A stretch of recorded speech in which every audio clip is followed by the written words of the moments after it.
แนะนำแหน่โอเคเจ้า อันนี้สิเป็นวิธีเฮ็ดให้ผู้อื่นเกรงใจเจ้าแบบเจาะลึก ข้อนี้ให้เจ้าเน้นการสื่อสารของเจ้า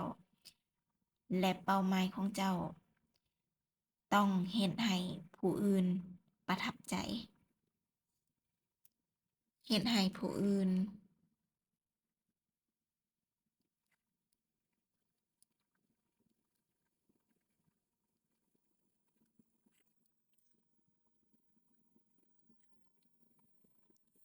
นี่คือเป้าหมายของเจ้า ต้องเฮ็ดให้ผู้อื่นประทับใจ และเฮ็ดแนวใด ข้อที่ 1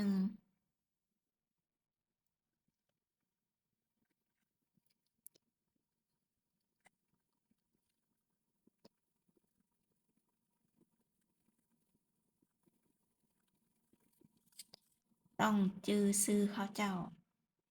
และข้อ 2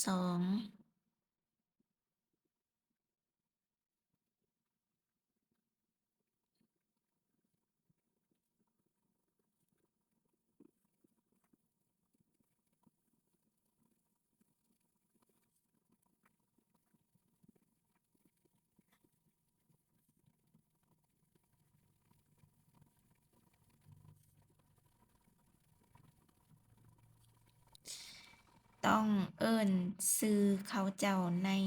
บทสนทนา สมมุติว่าเจ้ารู้จักคนคนหนึ่งชื่อว่าเอื้อยบี เอื้อยบีแล้วกันเนาะ อันนี้คือ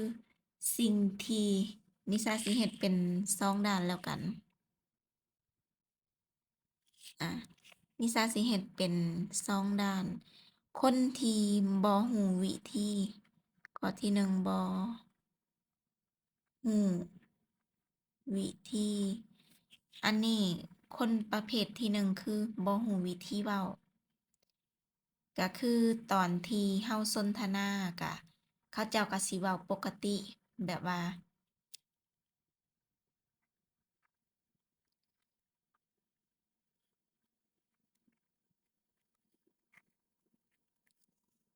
เว้าปกติ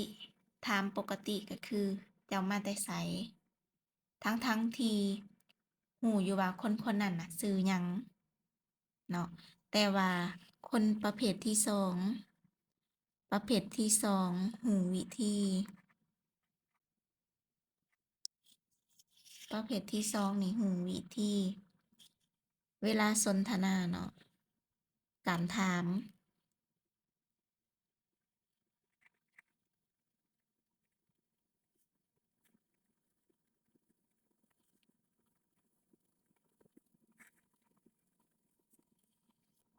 ต้องใส่แบบนี้เลย ก็คือ